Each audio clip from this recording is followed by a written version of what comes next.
الحمد لله الحمد لله الذي خلقنا وشرفنا وكرمنا على جميع المخلوقات والصلاة والسلام على من لا نبي بعده ونشهد أن لا إله إلا الله وحده لا شريك له ونشهد أن محمدا عبده ورسوله الذي أرسله بالحق بشيرا ونذيرا والداعيا إلى الله بإذنه وسراجا منيرا اللهم صل وسلم على عبدك ورسولك وعلى آله وأصحابه وأهل بيته أجمعين أما بعد فيا أيها الحاضرون استمعوا هذه الخطبة لا يمين ولا شمال انظروا আপনারা আকিলু তাকিয়ে দেখুন, আপনারা আকল ব্যবহার করার চেষ্টা করুন। قال الله تعالى هو الذي خلق لكم ما في الأرض جميعا। আল্লাহ তাআলা তো আমাদের জন্য সব সৃষ্টি করলেন, সব কেন্দ্রবিন্দু আমাদেরকে বানালেন, আমরা আল্লাহ তাআলাকে সেই মর্যাদা দিতে পারিনি। আল্লাহ তাআলা বলেন ইন্নাল্লাযীনা ক্বালু রাব্বুনাল্লাহ সুম্মা ইসতাকামু ফালা খাউফুন আলাইহিম ওয়া লা হুম ইয়াহজানুন।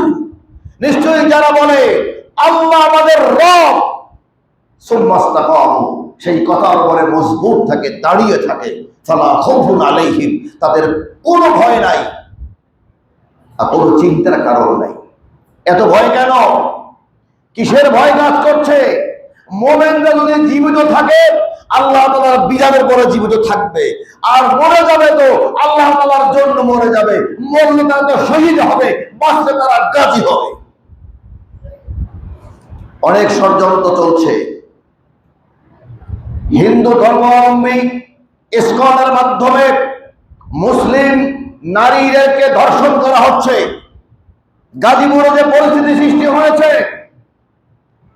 অনেকগুলো হিন্দুরা মিলে একটা মেয়েকে ধর্ষণ করে আজকে মৃত্যুর মুখে পাঞ্জা লড়ছে। সারা দেশে বহু জায়গায় করছে। আলেমদেরকে আজকে এই ৮-১০ দিনের মধ্যে ৩-৪ জন আলেমকে গোপন করা হয়েছে, উদ্ধার করা হয়েছে। নানান হিন্দু মুসলিমের একটা দ্বন্দ্ব লাগাবার চেষ্টা চলছে। জুমার মসজিদ থেকে মুসলমানদের পক্ষ থেকে বলতে চাই, আমরা ধৈর্যশীল, আমরা মহান রবকে বিশ্বাস করি। আমাদেরকে ভয়, খুন, হত্যা এ সমস্ত দিয়ে কখনো দমানো যাবে না।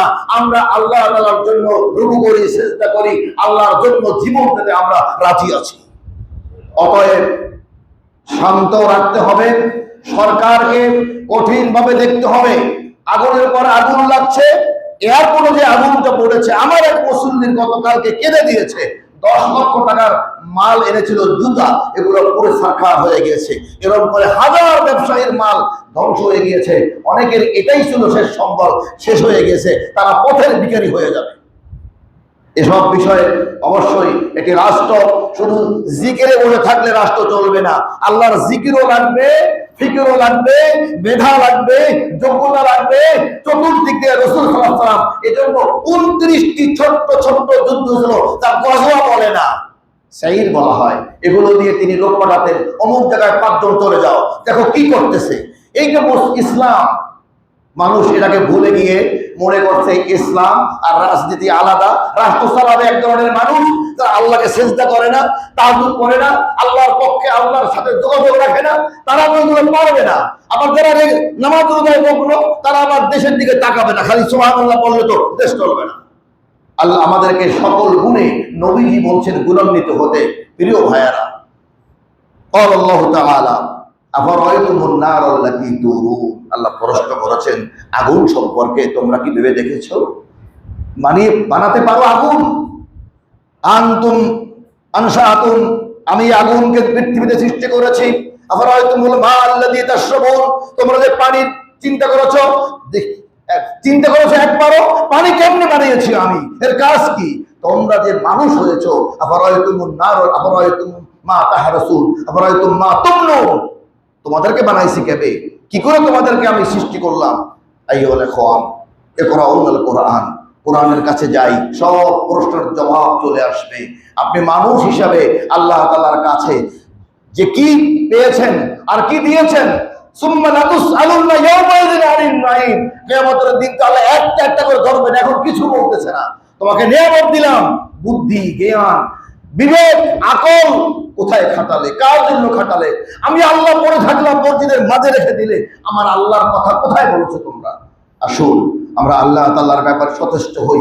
আমার আল্লাহর কাছে হিন্দু, বৌদ্ধ, খ্রিস্টান, মুসলিম সবার ভালোবাসা, সবাইকে তিনি চান। কেউ কোনো ধর্মে আঘাত করবে না। বুঝায় পারলে কেউ আসবে, না হয় তার মতো লাকুম দীনুকুম ওলিয়া দিন, সে জায়গায় সে থাকবে। আইয়ুল ইখওয়ান ইকরাউনাল কোরআন, ভালো মানুষ হই, ভালো মুসলমান হই, ভালো খেদমতগার হই। আল্লাহ তাআলা আমাদের কবুল করুন। আউযু বিল্লাহি মিনাশ শাইতানির রাজীম। ইকরা বিসমি রাব্বিকাল্লাযী খলাক, খলাকাল ইনসানা মিন আলাক। ইকরা ওয়া রাব্বুকাল আকরামুল্লাযী আল্লামা বিল কলাম, আল্লামাল ইনসানা মা লাম ইয়ালাম।